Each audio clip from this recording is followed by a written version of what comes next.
Now what you're looking at here is a copy of a Viennese piano of a kind that Beethoven would have known quite well in the earlier part of his life and that Mozart knew very well too. So having just heard that piece by Haydn, I want to point out that it was not written for a Viennese piano at all. It was written for a Broadwood in London. And the Broadwoods had pedals, and the Viennese ones, as you can see here, have knee levers that operate the dampers. And the Broadwoods, in addition to that, had extra notes compared with the Viennese instrument going up to F sharp, G, G sharp, and A. And as typical, Haydn uses them. Then he goes back to Vienna. Of course, he doesn't write for those notes anymore because he can't sell any sonatas that have notes on them that nobody has. You know? It takes another 7 or 8 years after Haydn wrote this sonata for Beethoven to start writing for the same notes in his third piano concerto. So it's an interesting thing. With Beethoven, you can see that the evolution of the piano goes lockstep with the evolution in his musical language. Very, very interesting to see that. And, you know, he's in this constant ferment with piano makers asking for things. Getting free pianos from Erhard and also from Broadwood, but also having an instrument of Konrad Graf. I'm very, very lucky because I've played on a lot of these instruments, and they have completely transformed the way I feel about playing Haydn, Mozart, Beethoven, Schubert. You know, it's very, very special. And I don't mean that you're supposed to like this less or more. Yeah, that's up to you. But a couple of years ago, it was more than a couple actually, we had a concert at the Morgan Library, in which in the first half of the concert I played the Schubert Last B-flat Sonata on a Konrad Graf from 1829. And in the second half, Claude Frank played the same piece on a Steinway. You know, and I went out on stage at the beginning and I said, this is not about deciding which pianist you like better, and it's not a competition between the two pianos. What this is an extraordinary opportunity that you can have to evaluate the difference between the medium and the message. And how the message of Schubert's visionary B-flat sonata comes across to us on one of these instruments or on another will probably result in your awarding the palm to different instruments at different times in the sonata because of the effects that they enable. But of one thing we can be sure, to claim that Beethoven would have preferred the Steinway has to be conditioned by the fact that to the extent that he would have written exactly the same music for the Steinway that he wrote for these instruments, to that extent he would not be a very good composer. Because, you know, I hate to quote Rumsfeld, you know, you fight the war not with the army you'd like to have, but the one that you've got. And Beethoven invented a whole revolutionary world of expression with the instruments at his disposal. So now that I've set this up, it's time for David to come and regale us.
So I think you and the audience will realize it takes a bit of getting used to the scale of the instrument and living inside of its own particular world.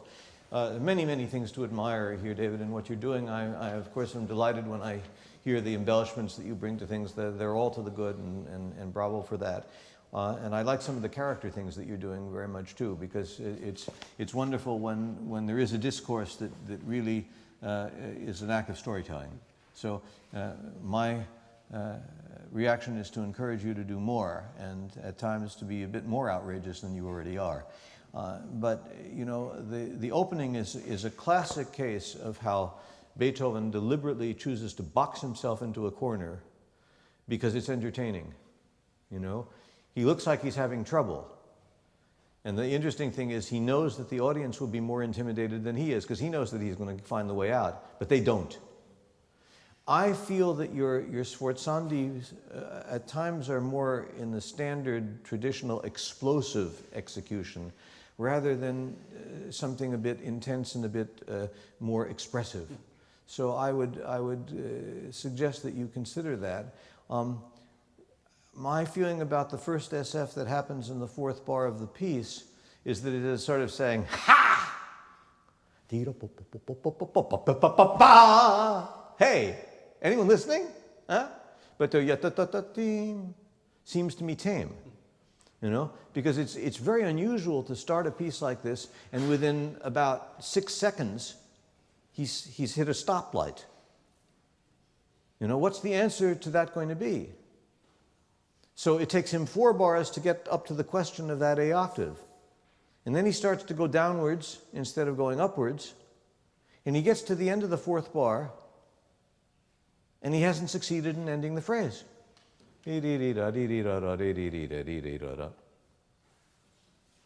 So in order to finish the phrase, he's got to add 2 bars. So that's very witty, and it's elegant, and it solves the problem, but unfortunately, it took 2 bars too many. And so he throws a fit, and repeats it again, and it's another 6 bars, so it's no better than the other. He says, all right, I'll start all over again. He starts in the bottom. Completely wrong. All right, folks. All right, you know what? Let's just forget it. Let's just do something else. And that's fine. You get 4 bars in a question, 4 bars in an answer, everybody's happy. But watching Beethoven self-destruct at the beginning of this piece is so extraordinarily entertaining. This is different from the wit of Haydn, you see. It's just as rambunctious, it's just as unpredictable, it's just as whimsical, but there is this kind of slightly violent feeling behind it all. I'm fond of saying that when Beethoven laughs, it's not Haydn laughs. Beethoven, you know, I mean, when Beethoven laughs, the china in the cupboard rattles.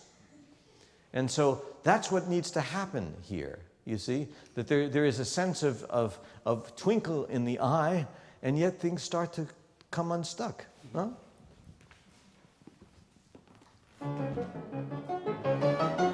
You know, and it's no less important on a period piano, maybe more important, that the finger contact with the bottom of the key be really, really accurate. Right now, your left hand is sometimes, you know, it's what do they call it? Hydroplaning. When you get on the freeway, you know, and it's just started to rain a little bit, and that's when things are really dangerous.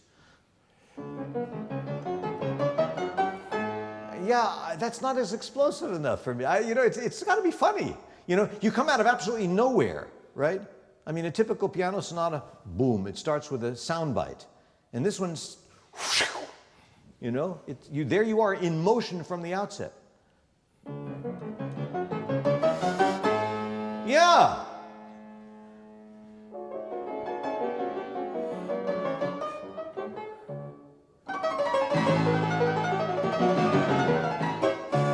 Yeah, so it's a devilish passage.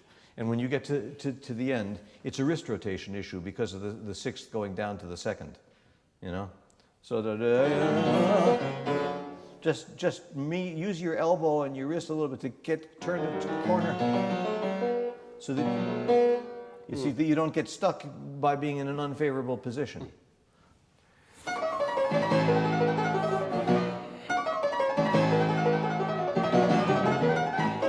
Good.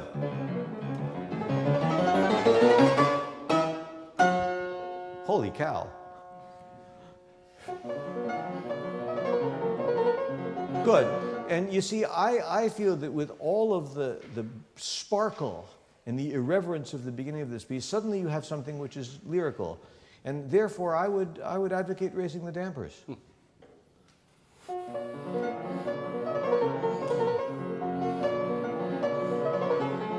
Right. Now, you're the only person in this room, you know, presumably, who knows that when you start the tune for the second time, it's going to go somewhere else. Oh. You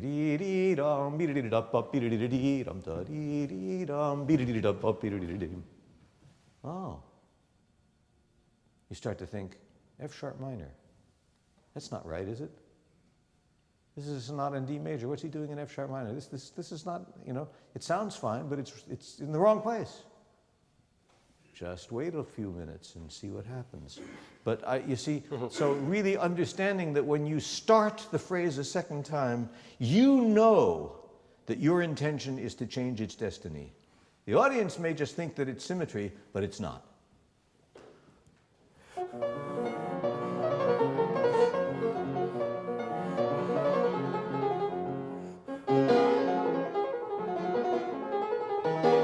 Yeah, and I think the SFs are more witty than explosive. And then boop, boop, boop, boop, boop. There he is, playing the clown again.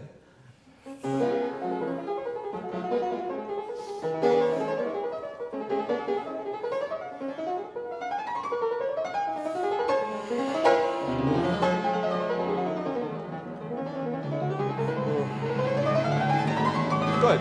Yeah, and your right hand is in great shape. I think you need more bass line.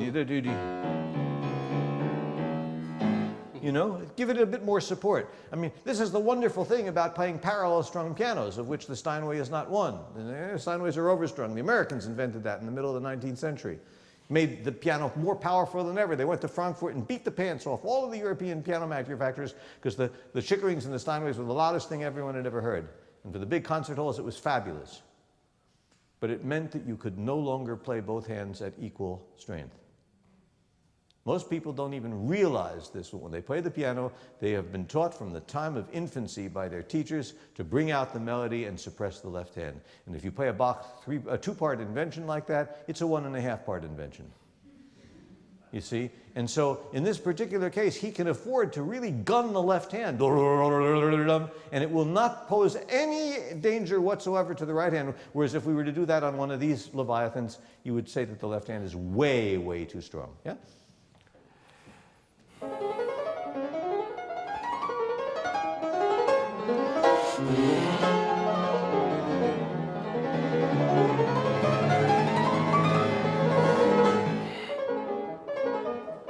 Good. You see, I mean, no one's objecting to that, right? Yeah? All right. Now, you're now going to start to ask a question in two different ways. So, so change the character when it goes down and when it goes up. Ah, good. Yes, and then stealth. You know, see, this is public. Don't wake the baby. Yeah?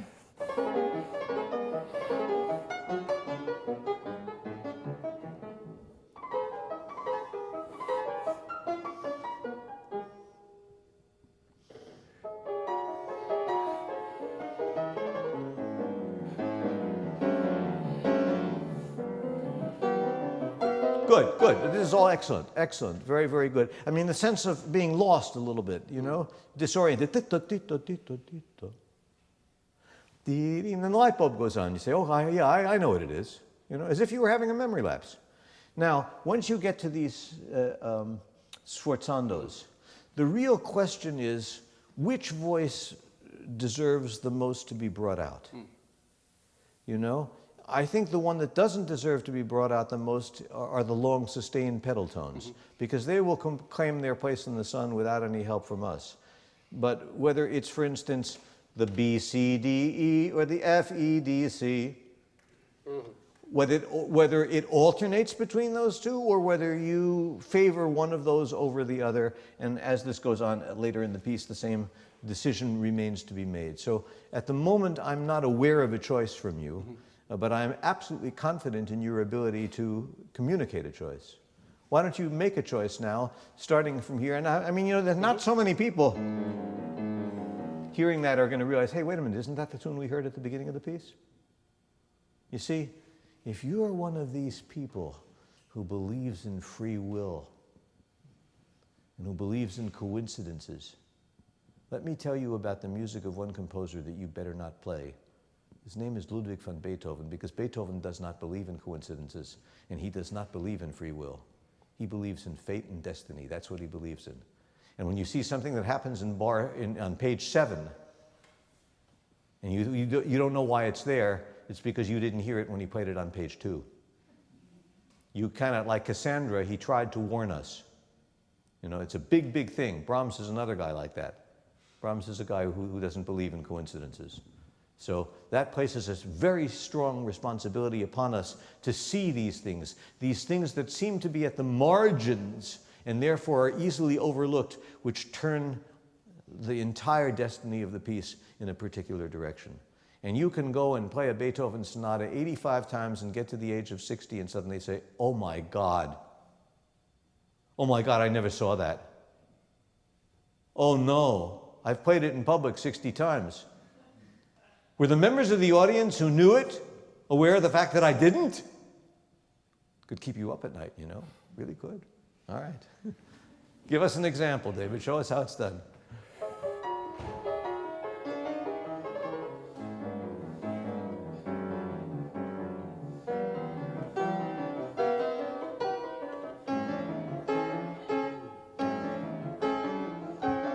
Yeah, it will momentarily make it more intricate and more difficult. But you see, it's not rather what choice you make, but that you make a choice, which then becomes fascinating because we follow the destiny of that little thing. I mean, in a way, that it's tempting to say do the descending tetrachord because it's the original idea of the piece. But it's not necessarily so, and of course you've got to repeat, and you took the repeat, God bless you. So that gives you the license to tell the story in a different way. Huh? Okay.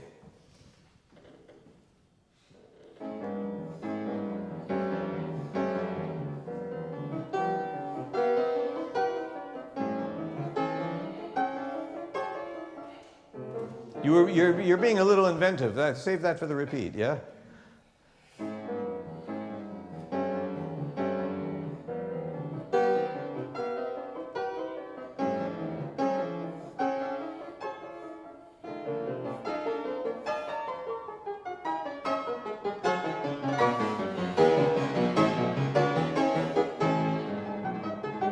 Good. Okay. Yeah. Another text issue. I think there was a G sharp instead of a G natural, but never mind. But that. Yeah. I mean, it's there, and these are passages which should not be played with the dampers raised, because what's exciting about them is precisely the clarity of the articulation. You know? It's a wonderful motor that's humming away.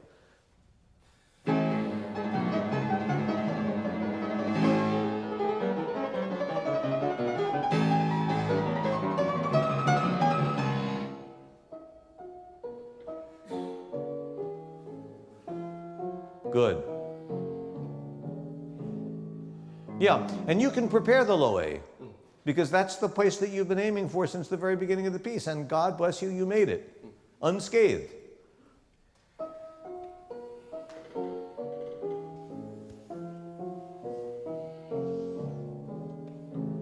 Yes.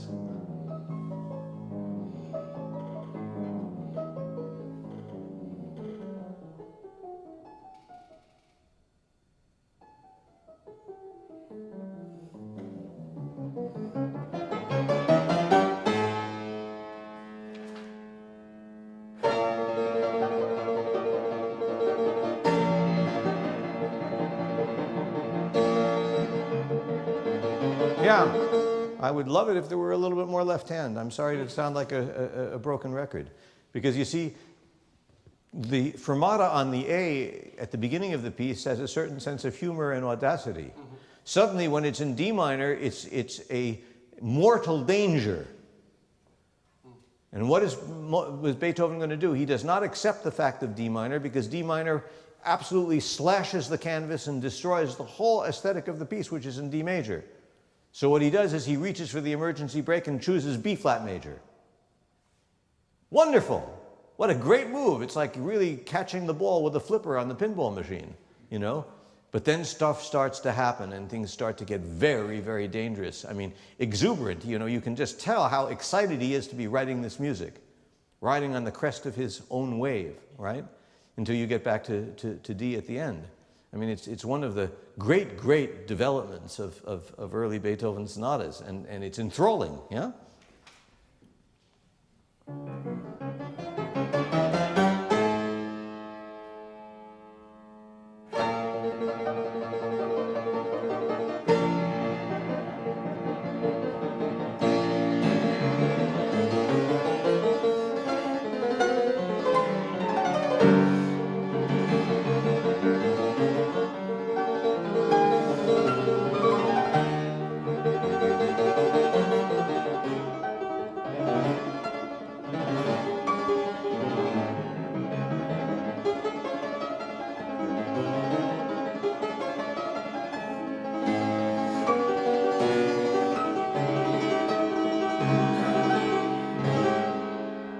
Yes, and he gets to that point, he says, and you know what? Da, da, da, da. Yeah, okay, you see? And now I think we can leave this. We can go on to the next movement if you want. You see, and the purpose of the end of the piece is to make noise.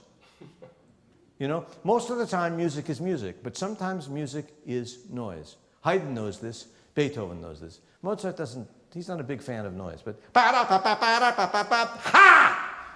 You know? If you've played any of the London trios of Haydn, the E flat trio, this one,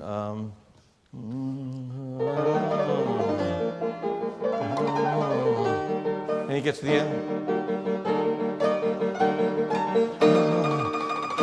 you know, he's like, it's just a noisemaker, you know, and here's a 65-year-old guy behaving in this incredibly, absolutely unacceptable way. And of course, you know, the English, they just loved it.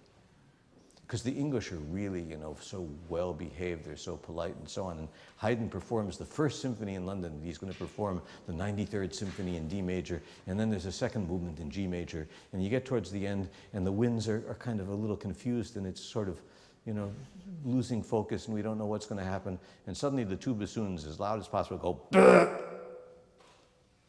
Haydn might have come from Austria, and the Brits might have come from Great Britain, but a fart is a fart, you know? And there is Haydn, assuming that everybody would know, and of course they just loved him for it. They absolutely loved it. So next time you hear the slow move of Symphony Number 93, just wait for it. It's there like a ticking time bomb. All right, let's have some D minor here.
see the bleakness of despair that comes through on this instrument and can be obtained without too much trouble on a concert grand. The quality of violence that characterizes this music at particular moments is something which is much more obtainable here, because on an overstrung piano like the other, when he writes sforzatissimo and then piano bong ta ta ti tam, you cannot do that on a Steinway, because you'd have to wait for the sound to clear enough in order to get soft enough to continue in piano. So it's just an acoustical sort of character. And somehow there's a rawness about this instrument that can really transmit a certain visceral quality, which I think is there, and which you did really admirably, especially in the coda, you know. So most of the issues that come up have to do with textural balance, as before. Let's hear a little bit. We have a few minutes left.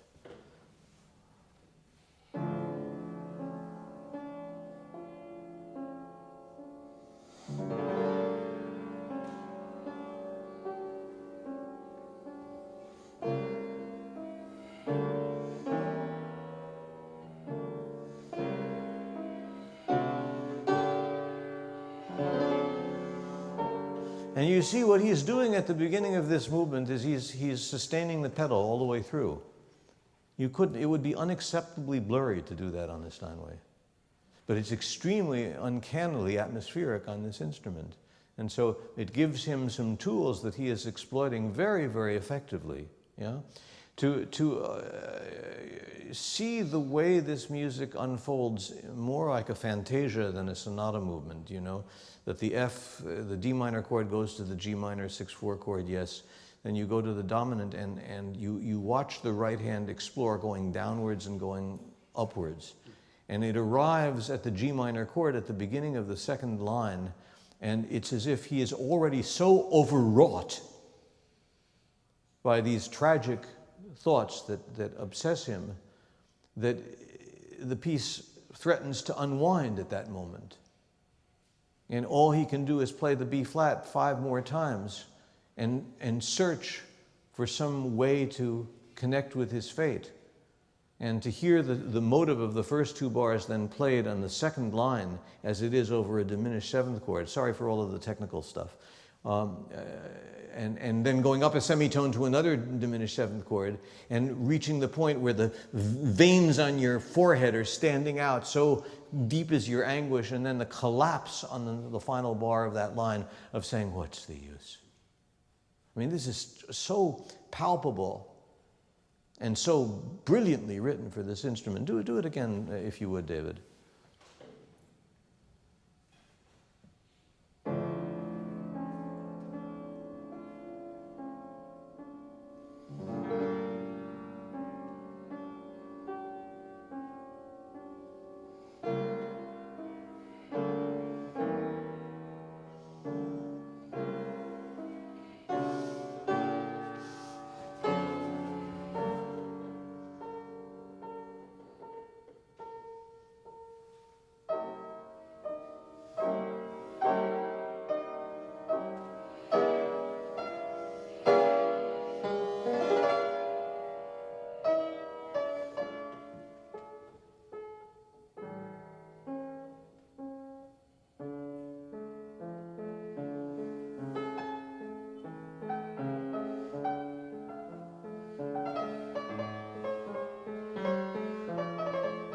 You see, and there's something really quite uncanny about what Beethoven does here too, because this melody which we hear him sing seems to actually be the end of the piece already. It's the moment when he's given up all hope and he sings an elegy. I mean, what a new language this is, you know? It's quite astonishing what Beethoven is doing here, and yet there is a conversational character about your right hand. Would you not agree that it is actually, you know, there's a difference between singing a melody, as he did in the first movement, and here where he's an observer. He's looking at this and saying, look, folks, look at this poor specimen. Look at his sadness. Take pity upon him. It's not saying, this is the way I feel and I'm miserable and I hope you'll come and help me because I feel so bad. You know? Because the left hand is playing a kind of harmonic, simple, bare harmonic outline, and the right hand plays this commentary when suddenly it gets an idea. And he goes to a place that he shouldn't have gone at all, C major. It's not normal, you know? But it's a refuge, and it's a wonderful refuge.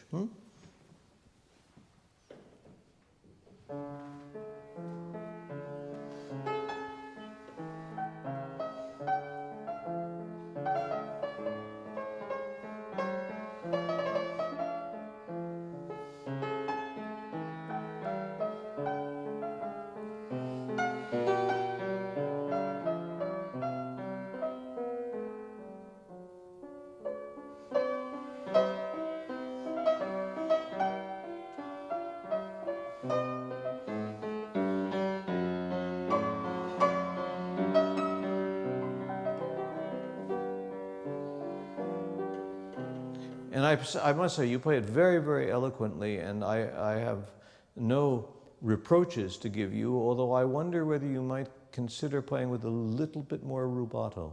Yeah. I say a little bit, not a big bit.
Yeah, and when he cuts the phrase into little bits, as he does there, think about the character of the sound of the A minor sixth chord, beam, bum, bum, bum. It's one of those classic examples in music of the if, dot, dot, dot, then, dot, dot, dot. If this, then that. And not just beam, bum, beam, which is simply equilibrium without an emotional message. So just think about the density of the sound and a little bit more elasticity, you know? That's what I would say.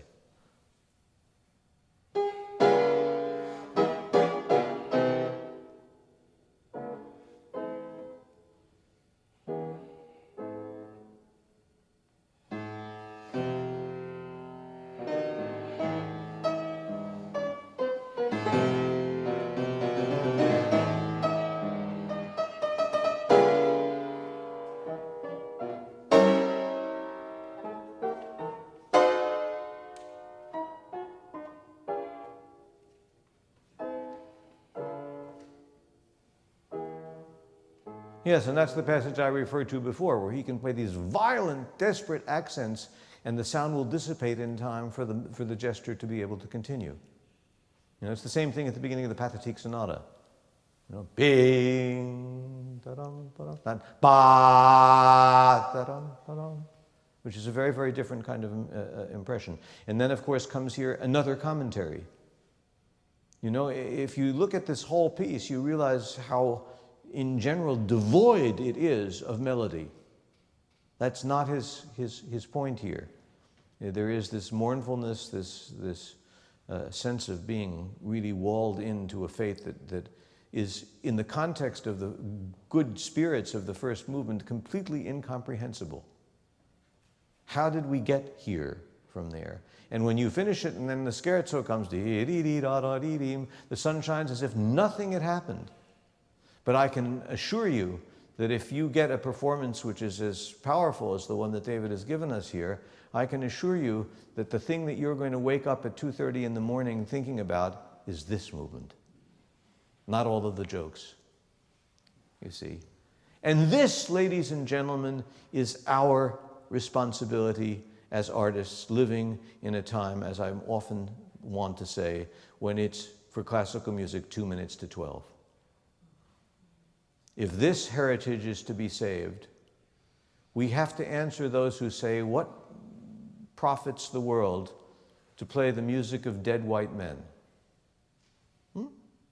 It's not an unfair characterization. Fortunately, we have a lot of interesting ethnic composers now, but for most of history, it's dead white men. And what is the answer to that? Why do we need to play the music of dead white men? Well, why do we need to look at Rembrandt's or Monet's?